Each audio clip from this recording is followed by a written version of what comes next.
दीगर अमराज में कैंसर एक सबसे ख़तरनाक बीमारी है, लेकिन कैंसर का इलाज मुमकिन हो सकता है अगर उसकी बरवक्त तशख़ीस हो जाए। दीगर कैंसर की तरह आंतों का कैंसर भी बड़ी तादाद में लोगों के जान लेने का सबब बनता है। दुनिया भर में ब्रेस्ट कैंसर के बाद कोलोरेक्टल कैंसर दूसरा बड़ा सरतान करार दिया गया है कि हर साल लाखों अफराद इसी मौजी मर्ज का शिकार होकर इंतकाल कर जाते हैं और एक अंदाजे के मुताबिक कोलन कैंसर हर 20 में से एक फ़र्द को मुतासर करता है। यूरोप के सिर्फ एक मुल्क जर्मनी में हर साल 60,000 मरीजों में बड़ी आंत के कैंसर की तशख़ीस होती है, जिनमें 1/3 से ज़्यादा उसकी वजह से मौत के मुंह में चले जाते हैं।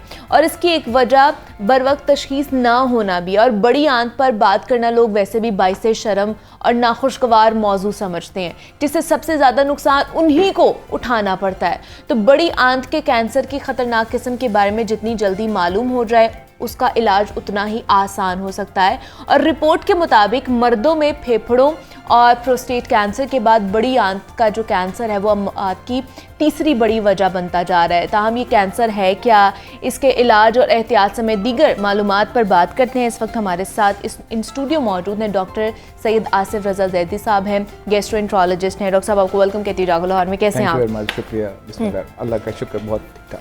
डॉक्टर साहब, कोलन कैंसर या कोलोरेक्टल कैंसर जिसको कहा जाता है, ये एक्चुअली है क्या और किस तरह इसकी तशख़ीस की जा सकती है? सबसे पहले तो ये बताते चलें कि society of gastroenterology, Pakistan society of gastroenterology की जानिब से एक सिंपल सा मैसेज है कि मार्च जो है वो महीना है कोलोरेक्टल कैंसर के अवेयरनेस का, जिसमें बड़ी आंत के कैंसर के अवेयरनेस के साथ के बारे में बात होगी, लोगों को आगाही दी जाएगी ताकि आम फहम लोग जो एक आम बंदा है उसको ये बात पहुंच जाए।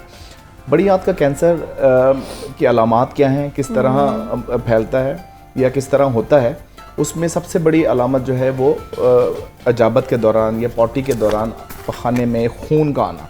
अच्छा। अक्सर हमारे जो मरीज़ हैं वो सबसे पहली जो कंप्लेन होती है, जो तशख़ीस के लिए आते हैं, वो यही आते हैं कि जी हमें इस तरह हो रहा है, और वो डॉक्टर के पास मुश्किल से पहुंचते हैं, पहले किसी हकीम के पास पहुंच जाते हैं और कहा यह जाता है कि जी आपको तो बवासीर होगी है। और अक्सर हमने देखा है कि बहुत लोग जो हैं वो बड़ी आंत के कैंसर के साथ पहले वो बेचारे बवासीर का इलाज कराते रहे और वो मिसगाइड होते रहे, और जब वो फैल गया फिर हमारे पास आए, फिर आपको पता है अगर एक चीज़ फैल जाए तो उसकी इलाज डिफिकल्ट होता है। दूसरी जो अलामात हैं इसके अंदर, वो आंतों की हैबिट्स का, बाउल हैबिट्स का डिफरेंट हो जाना। अच्छा। यानी जो पॉटी की टाइमिंग्स हैं उनका डिफरेंट हो जाना, एब्डोमिनल पेन, वजन की कमी, बुखार का रहना या जिस्म पे गिल्टियाँ बन जाना, ये तमाम चीज़ें ऐसी हैं जो, या कुछ ऐसे मरीज होते हैं उनको कभी कुछ ज़िंदगी में पता नहीं चलता कि लेकिन फिर भी उनको जो है ना कोलन कैंसर होता है या होने के चांसेस हैं। यानी अमेरिकन सर्वे के मुताबिक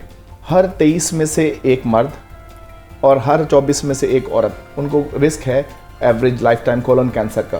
तो पहले 50 साल की उम्र थी जिस पे वो स्क्रीनिंग करते थे अमेरिका में, अब 45 साल कर दी है क्योंकि ज़्यादा कम उम्र के जो है ना कैंसर वाले मरीज सामने आना शुरू हो गए। इसमें जो रिस्क फैक्टर्स हैं वो एक तो मौरूसी अमराज हैं, यानी लाइक अगर किसी को फर्स्ट डिग्री रिलेटिव या सेकंड डिग्री रिलेटिव यानी माँ बाप या दादा दादी में से किसी को, चचा को, किसी को अगर कैंसर है अगर इसकी, तो उसमें आपका you are at high risk. तो फिर उसके फिर टेस्ट हैं जो अगर हम, अच्छा मजे की बात यह है कि इसमें बड़े आराम से इस चीज से बचा जा सकता है। अच्छा। It's a preventable disease. क्योंकि कैंसर की जब हम डॉक्टर साहब बात करते हैं ना तो लोग समझते हैं अच्छा कैंसर होगा, इसकी फिर लास्ट स्टेज होगी, फिर उसके बाद बचना भी मुश्किल है, इलाज भी मुमकिन नहीं है। इसीलिए हम कहते हैं कि अगर ये एक सिंपल सा टेस्ट, या अगर किसी को कोई हाई रिस्क नहीं है, सपोज किसी को मरूजी मर्ज नहीं है, आपके खानदान में नहीं है, तो एक पॉटी का टेस्ट सिंपल है जिसमें बाद औक़ात खून आंखों से नजर नहीं आता तो वो उसमें नजर आ जाता है। कुछ पॉटी के DNA के टेस्ट होते हैं जिसमें वो नजर आ जाते हैं। तो अगर वो आपको वहाँ पे नजर आ जाए तो आप फिर वो हर साल कराना चाहिए, यानी 45 साल के बाद आपको हर साल वो पॉटी का टेस्ट कम से कम जरूर कराना चाहिए।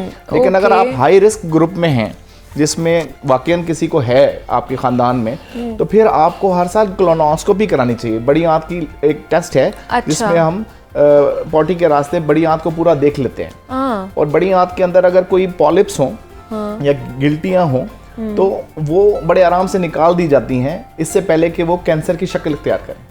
ओके, मतलब वो सिर्फ उस टेस्ट के थ्रू और उस चीज़ के थ्रू आप देख लेते हैं। तो क्या अगर एक दफ़ा इसका इलाज मुमकिन है या इलाज कराने दोबारा भी हो सकता है क्या? जी देखें, ये इसलिए कहा गया कि जैसे कुछ लोग हैं जो हाई रिस्क हैं और उसके अंदर आप हर साल बड़ी आंत का कोलोनोस्कोपी का टेस्ट करते हैं, तो छोटी छोटी अगर पॉलिप्स बनते हैं या गिल्टियाँ बन रही हैं तो आप उनको बड़े आराम से निकाला जा सकता है। तो अगर आप उनको निकाल लें तो वो अगर दोबारा बनते हैं तो हर साल आप जब कोलोनोस्कोपी के लिए जाएंगे तो वो बड़े आराम से आप निकाल दिए जाएंगे। उनको निकाल देंगे तो आपका फैलने से पहले ही मामला हल हो जाएंगे। बजाय ये कि आप ऐसी सिचुएशन में जाएं जब बड़ी आंत बंद हो चुकी हो, बड़ी आंत की दीवार में कैंसर जा चुका हो, गिल्टियों में कैंसर जा चुका हो या जिगर और फेफड़े में कैंसर जा चुका हो, फिर तो बहुत लेट हो गया होता है ना। तो फिर ये इसको रिवर्स करना इम्पॉसिबल है या फिर भी कहीं ना कहीं चांसेस होते हैं? देखो होता क्या है, अगर आपकी बड़ी आंत की दीवार इन्वॉल्व हो गई है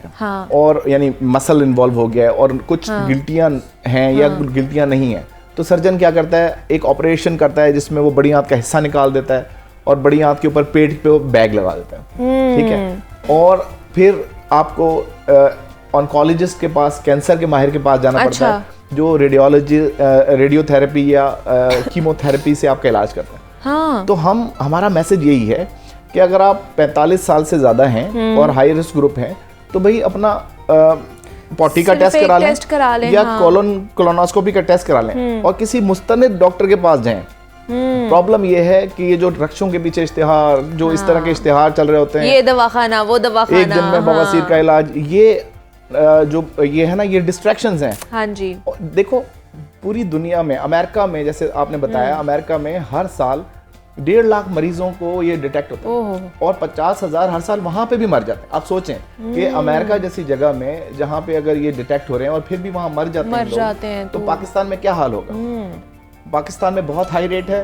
पाकिस्तान में डिस्ट्रैक्शंस की वजह से मरीज सही तरीके से नहीं है ना डॉक्टर के पास, पहुंच नहीं पाते डॉक्टर के पास।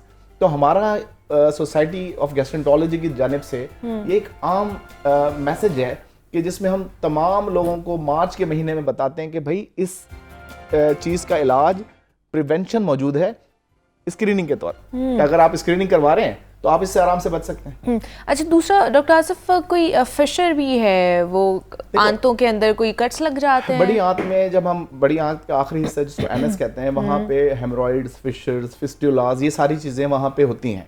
अच्छा। वो लेकिन हम स्टार्ट किस तरह करते हैं कि हम पर रेक्टल एग्जामिनेशन या बड़ी पखाने वाली जगह का मुआयना करते हैं और वहाँ पे ही देख लेते हैं कि अगर वहाँ पे कोई फिशर है, कब्ज के साथ में जोर लगाने से अगर कोई कट पड़ गया है तो फिर आप उसका इलाज करते हैं। हम फिशर का इलाज करते हैं। फिशर की निशानी क्या है कि पेशेंट आ रहा है, उसको पॉटी करते हुए दर्द हो रहा है या ब्लीडिंग हो रही है, तो फिर हम उसमें कुछ मसल रिलैक्सेंट देते हैं, जैसे GTN 2% ऑइंटमेंट है, कुछ इन्फेक्शंस की दवाइयाँ देते हैं, कोई पेन किलर देते हैं, कोई लैक्सेटिव्स देते हैं, पॉटी को नरम करने की दवाई देते हैं, इसबगोल देते हैं, फाइबर देते हैं। हाँ, जिसके साथ में मामलात जो हैं वो ठीक हो जाते हैं, हील हो जाते हैं।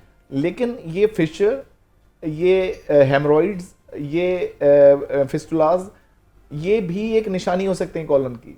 तो आपने, अगर आपको हाई रिस्क ग्रुप हैं या आपको है, तो आपने एक दफ़ा ज़रूर देखना है। पूरी दुनिया में जिसको कोलोनोस्कोपी नहीं कराते वो कहते हैं कि छोटी बड़ी आंत का छोटा टेस्ट जिसको फ्लेक्स सिग्मोइडोस्कोपी कहते हैं, अच्छा, वो कर लें। अमेरिका, इंग्लैंड में तो वहीं पे क्लिनिक में एक एनेमा दे के तो वो फ्लेक्स सिग्मोइडोस्कोपी कर लेते हैं और पता चल जाता है कि वाकईन अगर कोई चीज़ है तो early detection is the key of prevention. नहीं तो ये स्क्रीनिंग की तरफ लोग जाते नहीं, अवेयरनेस की कमी है या महंगी है स्क्रीनिंग, ये इस वजह से? पाकिस्तान में देखो, अमेरिका, इंग्लैंड में तो ये एक प्रोग्राम का हिस्सा है, इंश्योरेंस का हाँ जी हिस्सा होता है। लेकिन ये कोलोनोस्कोपीज, ये एंडोस्कोपीज सरकारी अस्पतालों में ऑलमोस्ट फ्री हो रही हैं। अच्छा, ठीक है। तो अगर अवेयरनेस होगी और लोगों को पता होगा तो लोग जाके अपना खुद प्रिवेंशन करके गैस्ट्रोएंटरोलॉजिस्ट से मिल सकते हैं, हमसे शेख ज़ैद में मिल सकते हैं, लाहौर जनरल हॉस्पिटल है, सर्विसेज हॉस्पिटल है, जिन्ना हॉस्पिटल है, बड़े लाइक लोग बैठे हुए हैं, मे हॉस्पिटल है, वहाँ जाके कह सकते हैं कि जी मुझे कोलोनोस्कोपी स्क्रीनिंग करानी है, तो वो फ्री ऑफ कॉस्ट आपको कर देते हैं कोलोनोस्कोपी। कुछ तैयारी करके जानी पड़ती है, कुछ दवाइयाँ होती है लैक्सेटिव ताकि बड़ी आंत की सफाई हो जाए। उसके बाद वो टाइम दे देते हैं और आपको 20 मिनट का टेस्ट होता है, वो करके भेज देते हैं। विदाउट एनी कॉस्ट, बहुत सस्ते में, बहुत आराम से हो जाती है, कोई मसला नहीं। लेकिन मसला ये है ना कि अवेयरनेस नहीं है लोगों को। लोग हकीमों के पास चले जाते हैं, उसके बाद डॉक्टर के पास आते हैं तो वो लास्ट स्टेज पे अमूमन होते हैं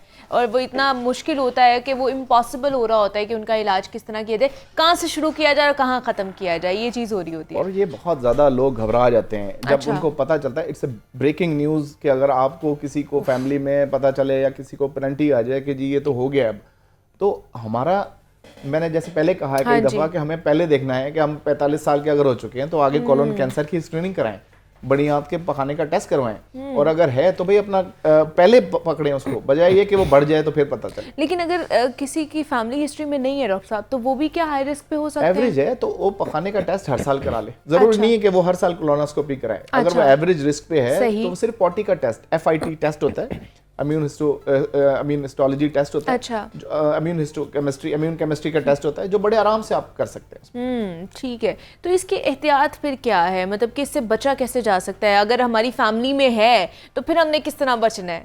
फैमिली में है तो आप नहीं बच सकते, आप रिस्क पे, हाई रिस्क पे हैं, तो आपने कोलोनोस्कोपी करानी है, फिर तो करानी है। और अगर उसमें पॉलिप आपको मिल जाता है, कोई ऐसी चीज निकलती है तो आप अर्ली उसको निकलवा दें। अच्छा, ये इस तरीके से बचा जा सकता है। मतलब अगर आप वैसे खुद से नहीं बच सकते कि मैं कुछ खा लूंगा, मतलब या वो कुछ होता है ना कि एहतियात है कि एहतियात में ये है कि कब्ज ना होने दें। अच्छा। कुछ ऐसी दवाइयाँ जैसे लोप्रिन है, अगर आप खा रहे हैं तो उससे प्रिवेंशन है। फ्रेश फ्रूट, सब्जियां, वो अच्छे हैं आपके लिए, फाइबर ज्यादा हो, एंटीऑक्सीडेंट्स जो आपके जिस्म के लिए हर जगह के लिए जरूरी हैं, वो आप, यानी फैटी फूड ना खाएं, चिकनाई ना खाएं, और ज्यादा से ज्यादा फल और वेजिटेबल्स खाएं, तो उससे आप बच सकते हैं कदम। मतलब ठीक है, अपनी डाइट का खास करके ख्याल रखें, और जो सेडेंटरी लाइफस्टाइल हम लोगों ने अपनाया उससे भी थोड़ा सा अवॉइड करें। वर्जिश, एक्सरसाइज बड़ा जरूरी है, वो भी ज़रूरी है। लेकिन जो 45 से अबव जो लोग हैं खास करके, उनको अपनी स्क्रीनिंग लाजमी कराने की ज़रूरत है। और अगर आपकी फैमिली में ये चीज़ रन कर रही है तो फिर तो आपके ऊपर मैं तो कहूँगी कि मोहर जब्त कर दी जाए कि आप लोगों ने लगानी है, स्क्रीनिंग आपने करानी है। तो ये पूरा महीना डॉक्टर साहब इसकी अवेयरनेस के लिए किया जा रहा है, और कैंपेन्स और की जाएंगी। हम इंशाल्लाह शेख ज़ायद में भी एक बहुत बड़ा प्रोग्राम करने लगे हैं, और डिफरेंट हॉस्पिटल्स में, डिफरेंट फोरम्स पे कैंपेन्स चलती हैं। पोस्ट ग्रेजुएट रेजिडेंट जो होते हैं हमारे, उनको पढ़ाया जाता है, मेडिकल कॉलेज के स्टूडेंट्स को, नर्सेस को, आम आवाम को अवेयरनेस दी जाती है कि भाई अगर आपके पास कोई ऐसा मरीज आ जाए जिसको पॉटी के साथ ब्लड आ रहा है, अच्छा ठीक है, तो you need to direct that patient to a certified person, बजाय ये कि वो इधर उधर जाके उसको तसल्ली दे दी जाती है तुम्हें कुछ नहीं होगा। लेकिन जब हो जाता है तो वो उसके पास नहीं जाता, फिर हमारे पास ही आता है, वो कहता है कि जी अब क्या करें, तो बहुत देर हो चुकी होती है जब तक अक्सर मरीजों के साथ। लेकिन इनका ट्रीटमेंट का क्या कितना टाइम पीरियड होता है, कितनी टाइम में इनका ट्रीटमेंट मुकम्मल हो जाता है, या वो चलता रहता है? अगर तो वो स्प्रेड हो चुका है, हाँ, ठीक है, तो प्रॉब्लम है, इलाज तो फिर भी मुमकिन है। यानी आई न्यू पर्सन जिनको बड़ी आंत निकाल दी गई, जिनकी आंत पेट में पानी पड़ गया था इसकी वजह से, अच्छा। लेकिन वो कीमोथेरेपी के साथ आज भी जिंदा हैं और इलाज करा रहे हैं प्रॉपर्ली। इलाज तो मुमकिन है, हाँ, लेकिन आप उस इलाज तक ना पहुंचे। हम we are talking about prevention of the disease, we are not talking about the treatment right now. तो क्योंकि देखो ट्रीटमेंट जो है इज कॉस्टली बिजनेस। ओके, हर बंदा जो ट्रीटमेंट की तरफ जाएगा, अगर पूरी आवाम हर बंदा ट्रीटमेंट कराना चाहे तो वो बहुत महंगा है जी। तो बचत ज्यादा आसान है और आम लोग बच सकते हैं उससे। हाँ जी, ऐसे ही है, मतलब अपने आप को ठीक कर लें, अपनी सेहत को प्रायोरिटाइज करें, तभी इन तमाम तर मूजी बीमारियों से हम बच सकते हैं। डॉक्टर सैयद आसिफ रज़ा ज़ैदी साहब हमारे साथ मौजूद। डॉक्टर साहब बहुत शुक्रिया आपके वक्त का कि आप यहाँ पर आए। और जनाब हम बात कर रहे थे बड़ी आंत के कैंसर के हवाले से कि कितना ख़तरनाक कैंसर है और इससे किस तरह प्रिवेंट किया जा सकता है।